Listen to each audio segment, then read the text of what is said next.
Buenas tardes, mi nombre es Inmaculada Concesión López Torralbo y a continuación vamos a ver el tema 2, titulado Tipos de conflictos en el centro escolar, de la asignatura Prevención y mediación de conflictos en el aula. Pues bien, en primer lugar tenemos el conflicto como oportunidad educativa, y es que los conflictos pues nos proporcionan una serie de oportunidades. En primer lugar tenemos la oportunidad para aprender a implantar una serie de valores, conceptos, actitudes morales. Por otro lado, también nos da la oportunidad de solucionar problemas de una manera pues respetuosa, pacífica y democrática.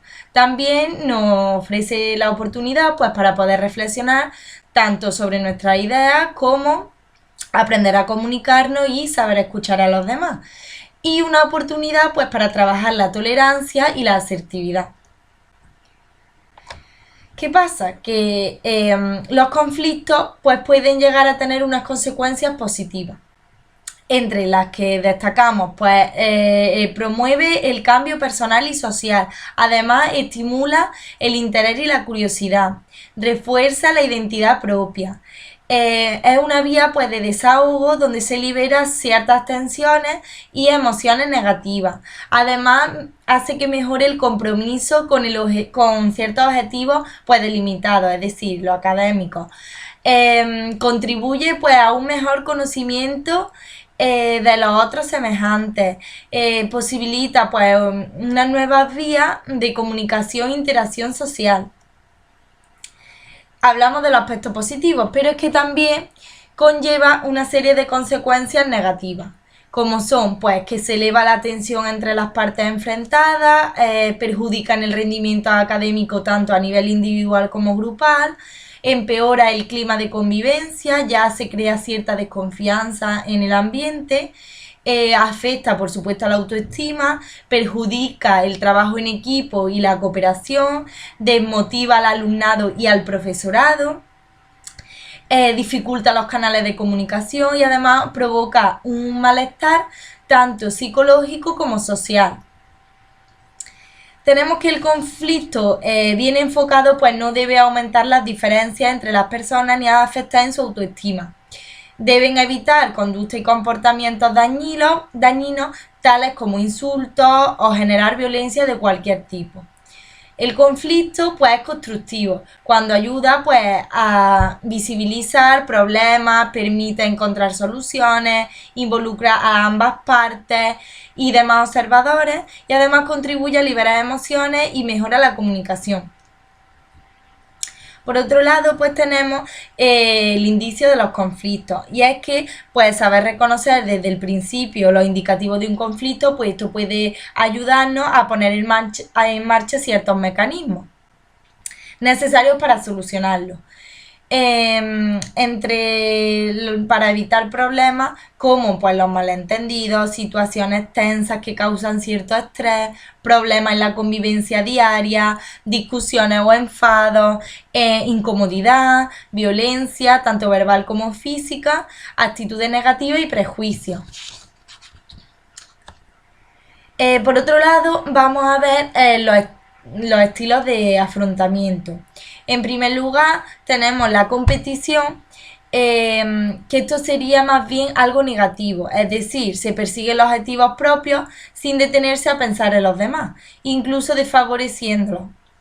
Por otro lado tenemos la evitación, que también estaría en la parte negativa, y la evitación pues sería una actitud de huida de los problemas, así como posponer o apartarse de los conflictos para no atender a confrontaciones.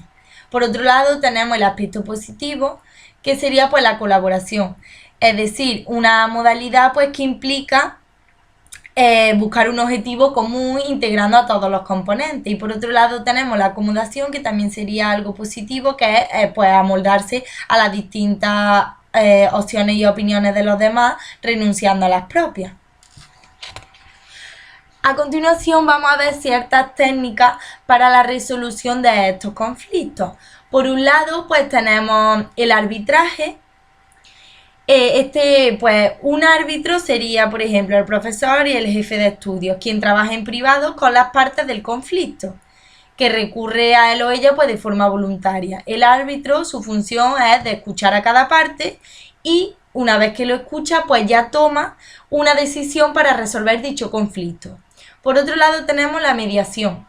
Esto es que hay un mediador que trabaja con las partes del conflicto que solicitan ayuda de forma también voluntaria para conseguir así pues una solución por sí mismo mediante acuerdo. También tenemos aquí la negociación, que es que las partes no solicitan ningún tipo de ayuda a un tercero, sino que se dialoga para así alcanzar ciertos acuerdos y soluciones que satisfagan a ambas partes. Esto pues se lleva a cabo mediante unas técnicas que revisten las estipulaciones constitucionales para que no tienen implicaciones legales ni jurídicas.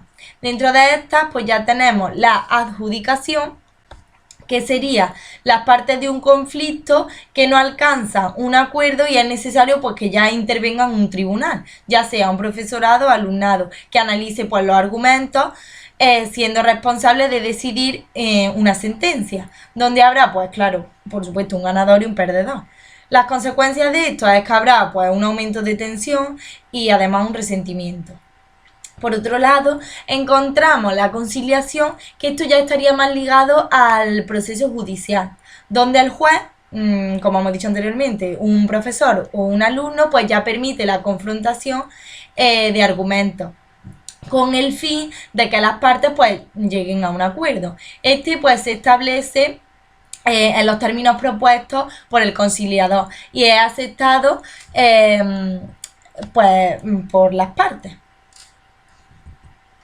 A continuación, pues vamos a ver las dimensiones de los conflictos del centro escolar, que hay varias. Por un lado tenemos la subjetiva, ya que se manifiesta en relación a una o varias personas, cada una con sus propias pues, particularidades, intereses, necesidades y valores. Por otro lado tenemos la cognitiva, puesto que implica el propio sistema de valores, pensamientos, reflexiones, creencias y necesidades. Por otro lado tenemos la interrelacional, que esta, pues el conflicto sucede ante la relación de dos personas y sus diferentes puntos de vista hacia cualquier escenario que implique a esa conexión. Por otro lado tenemos la contextual. Esta, pues puesto que el conflicto influye en el entorno en el que sucede y se puede determinar en unas circunstancias concretas en todo el ambiente. Y por último tenemos la pragmática, que el conflicto lleva a una conducta concreta y a un comportamiento determinado que conduce a unas acciones que resultan en ella. Como bien sabemos, pues existen diferentes tipos de conflictos. Por un lado encontramos los conflictos de rendimiento académico. En aquel caso que existe algún tipo de discrepancia entre las expectativas de los alumnos y la realidad. Es decir, pues el esfuerzo, hay un esfuerzo insuficiente por parte del alumnado, una desmotivación tanto profesor-alumno, la metodología de enseñanza es fallida, hay problemas externos que afectan a ese rendimiento, es decir, unos conflictos familiares. Luego tenemos por otro lado los conflictos de poder, es decir, una de las partes intenta imponerse sobre la otra. Aquí pues el profesor ejerce autoridad sin tomar en cuenta ideas y aportaciones del alumno, familia o demás miembros del centro. Por otro lado tenemos los conflictos de identidad en este proceso de desarrollo del alumno y también del profesor. Aquí las expectativas e intereses no pueden cumplirse, hay una necesidad de pertenencia de un grupo y desarrollo identitario.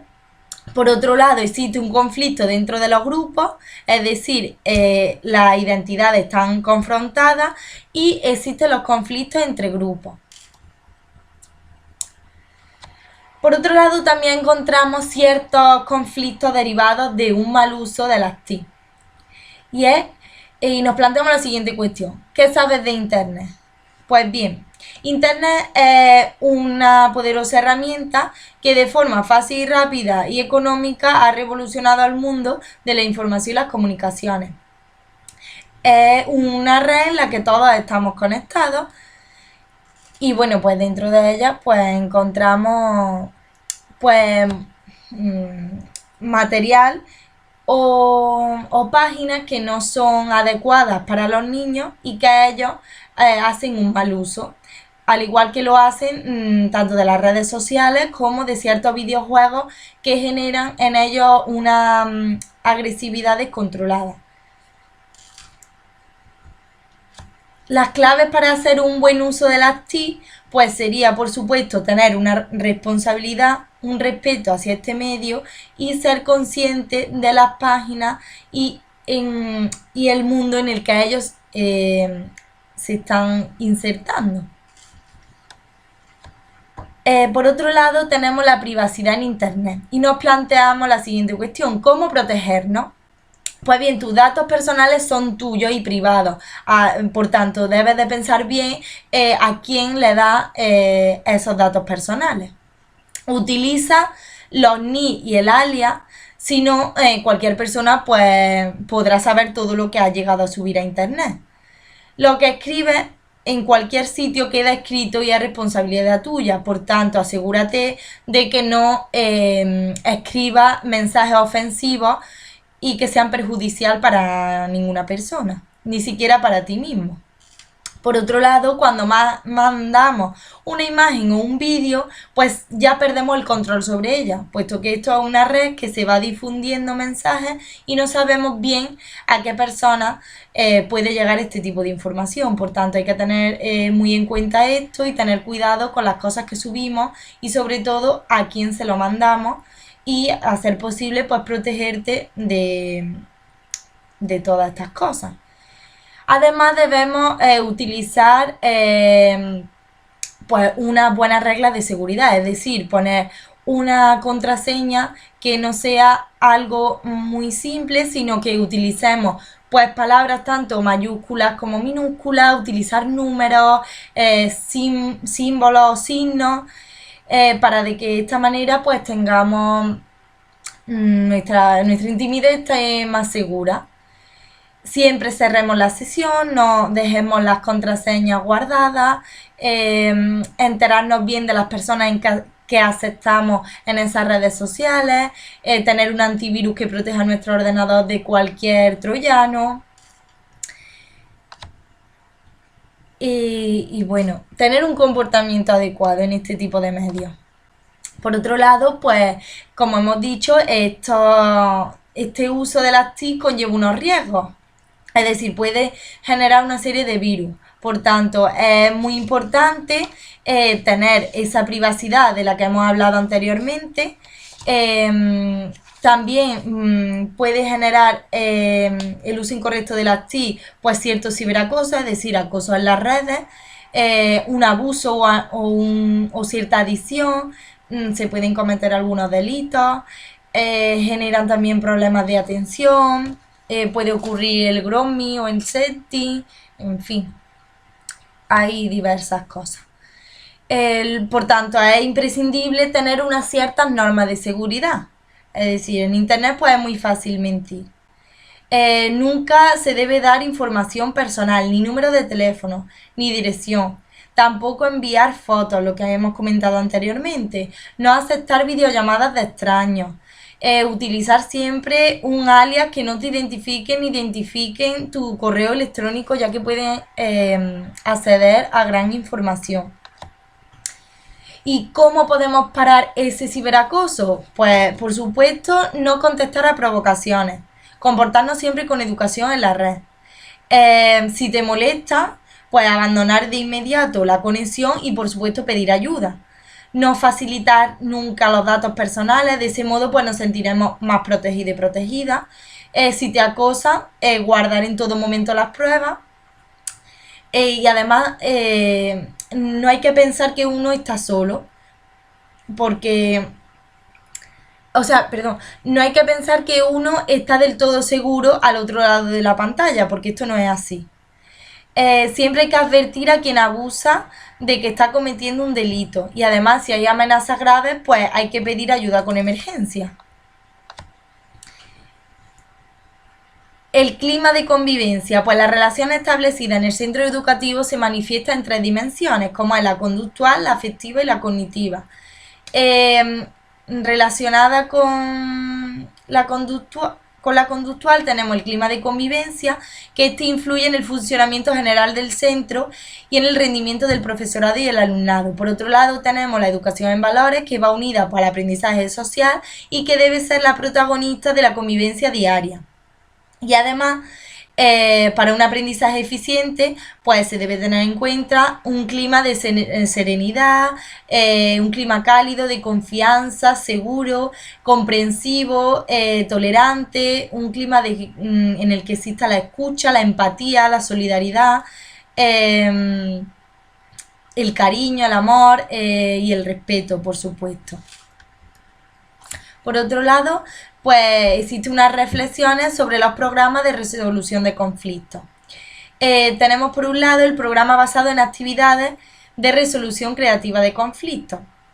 Según Kleider, en el 2012, el aula pacífica pues conlleva cierta cooperación, comunicación, tolerancia y expresión emocional positiva. Es decir, quien está involucrado, elegir el momento adecuado y qué técnica a utilizar sería la más apropiada. Y encontramos pues elementos presentes en estos programas de educación y la resolución de conflictos. Según SAE, pues encontramos un entorno saludable que rebaja pues los niveles de violencia física y verbal y además previene el absentismo. Por otro lado, un entorno constructivo donde haya una mejora entre la relación alumno y profesor y además se promueva la diversidad y el respeto. Por otro lado, un manejo del aula donde los alumnos adquieren herramientas para la resolución de conflictos. También la adquisición de un desarrollo emocional, es decir, habilidades a la hora de manejarse con los conflictos, fomento de la empatía, alumnos partícipes y una comunidad educativa constructiva ante el conflicto, es decir, donde exista una implicación grande por parte de la familia. Y bueno, pues hasta aquí llegaría la explicación de este tema 2 y me gustaría dar las gracias por su atención.